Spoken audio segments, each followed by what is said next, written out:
For 16 years, Valentino defined luxury through restraint, unshakable, elegant, untouched by passing trends. But in March 2024, stability vanished overnight.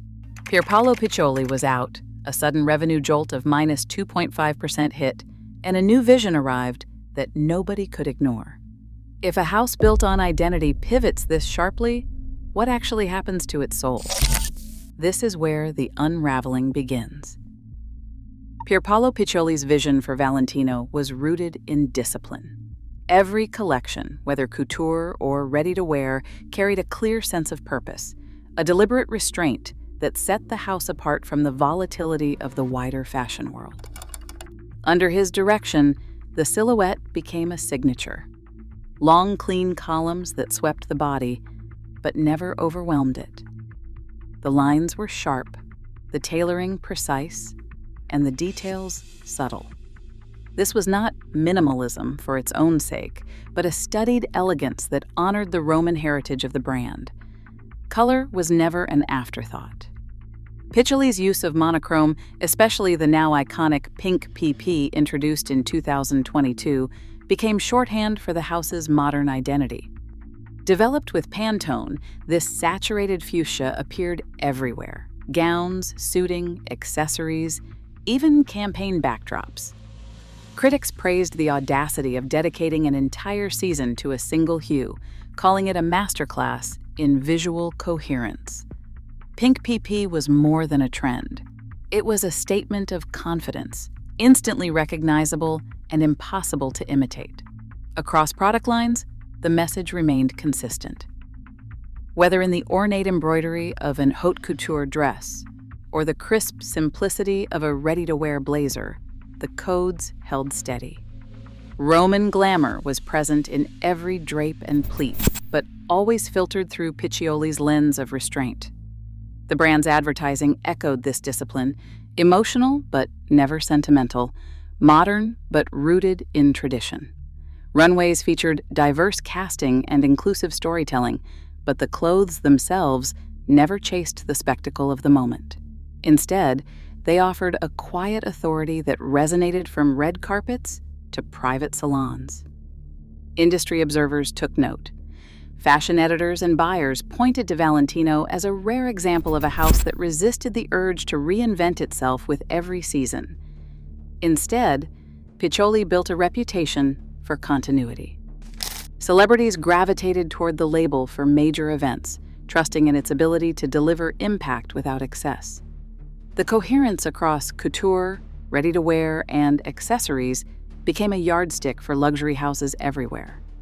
Even as other brands pivoted toward streetwear or logo-driven flash, Valentino's identity remained intact, refined, consistent, and unmistakably Roman. This era of clarity and self-assurance did not just define the brand's public image, it shaped every internal decision, from atelier craftsmanship to global campaigns. The result was a sense of stability that few competitors could match. For 16 years, restraint was not a limitation at Valentino. It was the foundation of its power. On a Friday in March 2024, Valentino announced Pierpaolo Piccioli's departure. The house had not seen a creative handover this abrupt in decades. The official statement arrived without warning, sending ripples through the fashion industry and triggering speculation about what could prompt such a move after 16 years of stability. Piccioli's exit was not just the loss of a creative director, it was a rupture in the brand's sense of continuity. Behind the scenes, the stakes were higher than a single designer's legacy. Valentino's owner, May Hula for Investments, had controlled the house since 2012.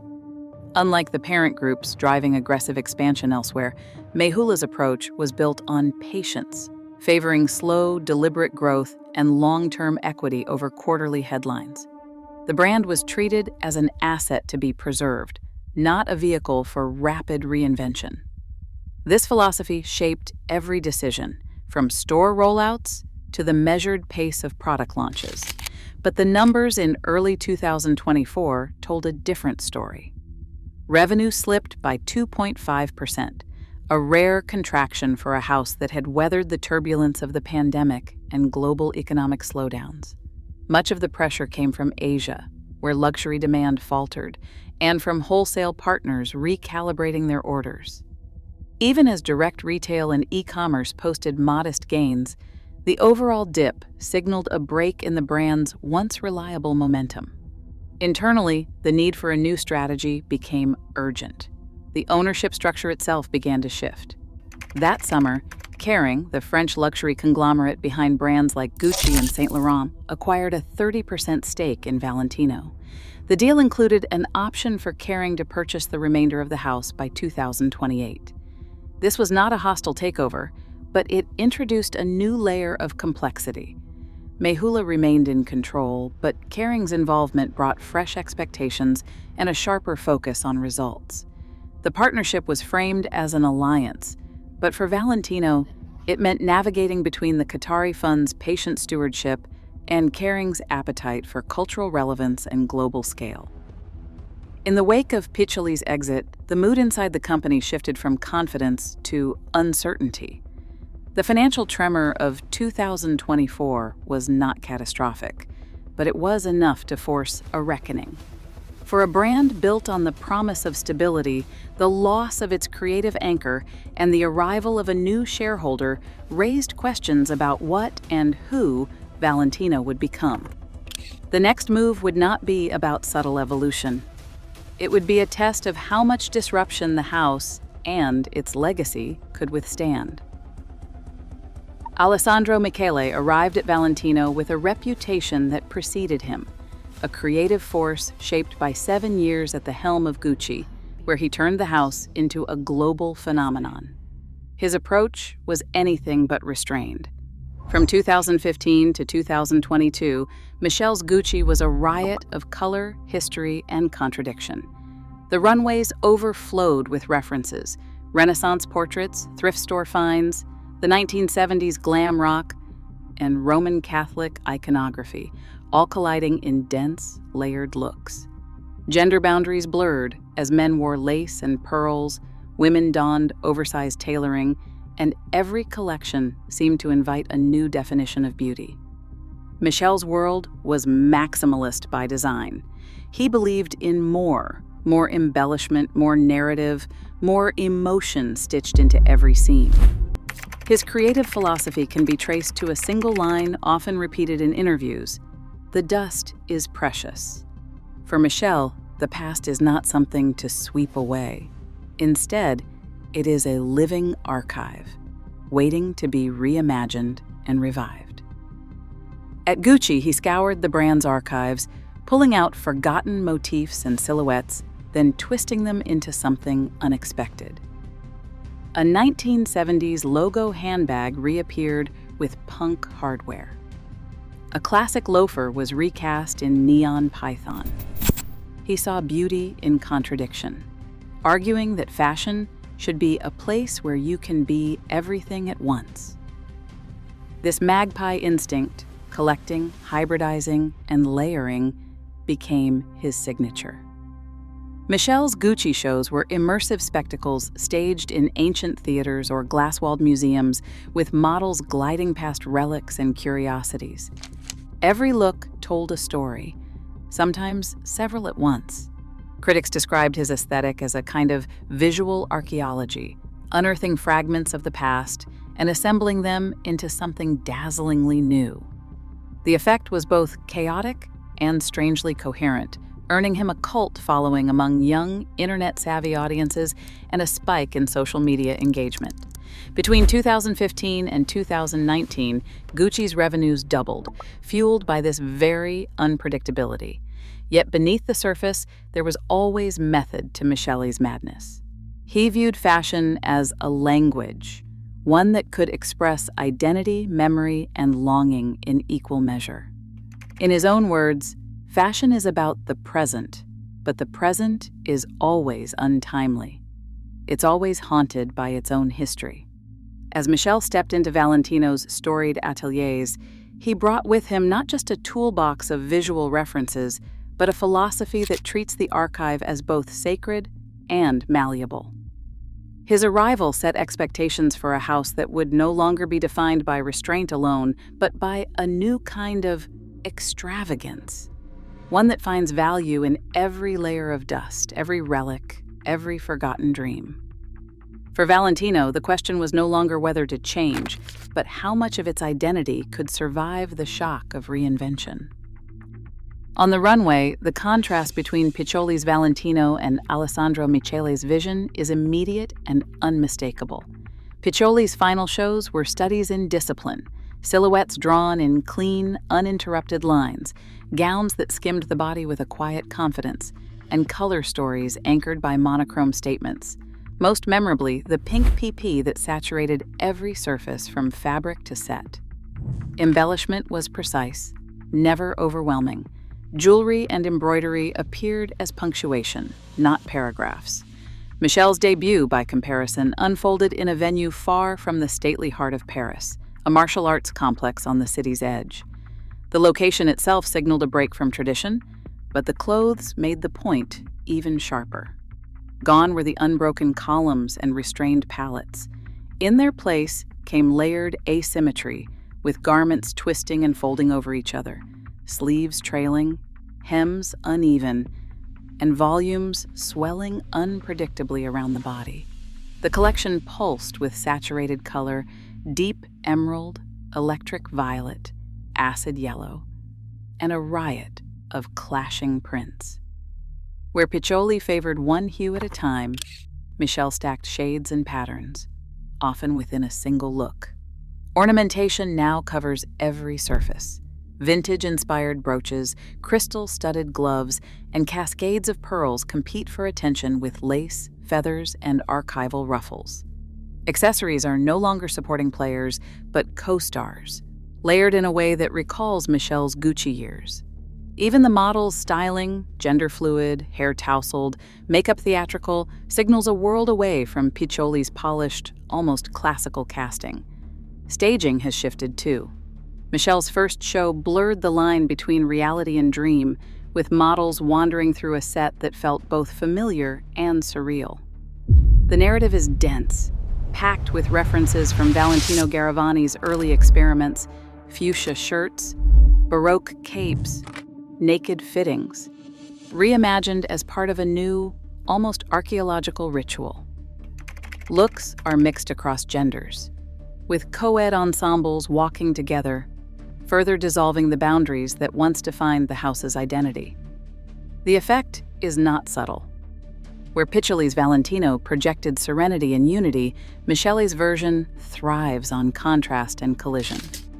The visual coherence that once anchored the brand has given way to a kind of curated chaos, each look an argument for maximalism and ambiguity. For some, it is a thrilling expansion of the Valentino lexicon.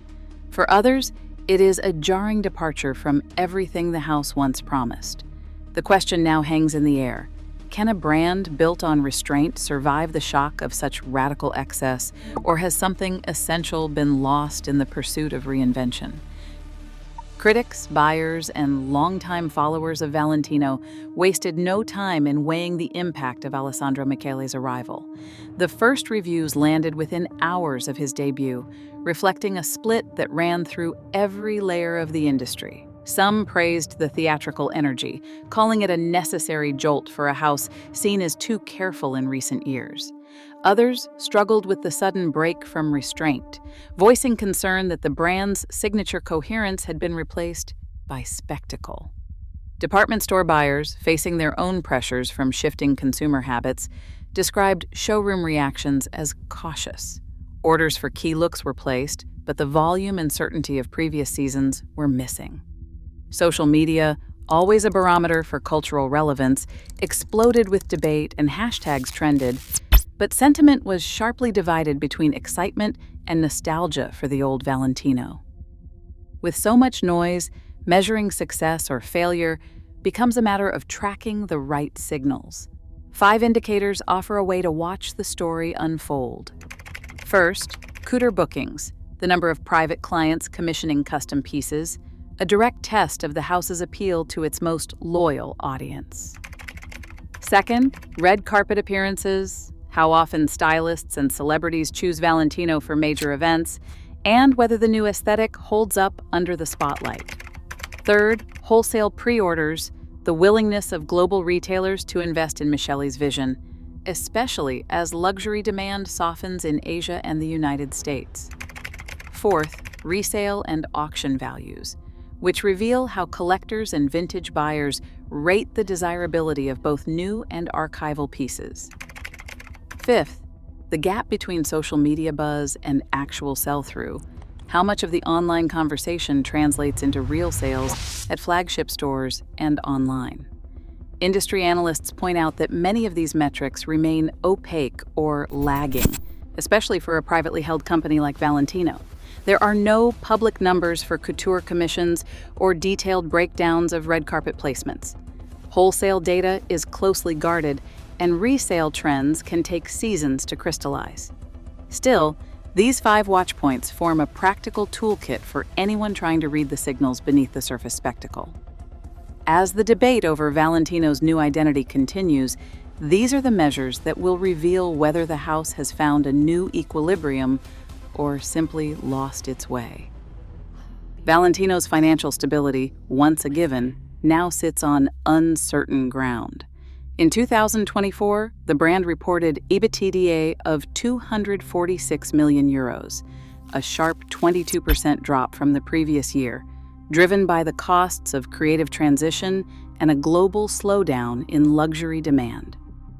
For a house built on the promise of continuity, these numbers are more than a blip. They are a warning that the old certainties no longer hold. The road ahead splits into 2 possible futures, each shaped by decisions playing out behind closed doors in Rome, Doha, and Paris. Scenario A imagines a Valentino that successfully weaves Alessandro Michele's maximalist vision into its Roman heritage. Here, the brand leverages retail-led growth and social media buzz to attract a new generation, while still holding on to its core of couture credibility. If this gamble pays off, the next few years could see a recovery in both revenue and profit margins. Retail-led growth, especially in flagship stores, might offset the wholesale weakness that has plagued recent quarters.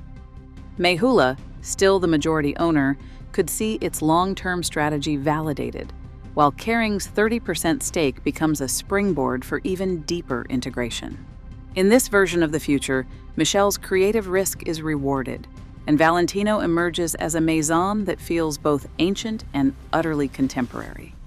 Scenario B is less forgiving.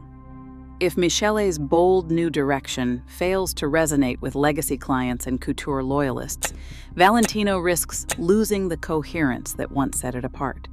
The numbers could continue to slide, revenue flatlining or slipping further, EBITDA dropping below 200 million euros, and debt pressures mounting. In this world, the house is forced into a defensive posture. Mayhoola might consolidate ownership or even consider a full sale if profitability falls below critical thresholds. The brand's identity, once its strongest asset, becomes a source of confusion, and attempts to course correct may come too late to restore lost trust. Both futures are plausible. The difference between them will be measured not just in financial statements, but in the loyalty of clients, the choices of stylists, and the willingness of a new generation to see themselves in Valentino's evolving story. The stakes are no longer abstract. With every collection, every campaign, the house is betting on what kind of legacy it wants to leave and whether the dust of history can truly be made precious again. Today, the world's most storied fashion houses balance legacy against relentless reinvention. Valentino's fate now rests on whether a new vision can honor decades of earned identity or fracture it beyond repair. As luxury consumers grow more skeptical and markets tighten, the risk is real. Lose coherence, and you lose trust. Fashion's next era won't just reward change. It will test what's truly worth preserving. What do you think? Let's discuss below.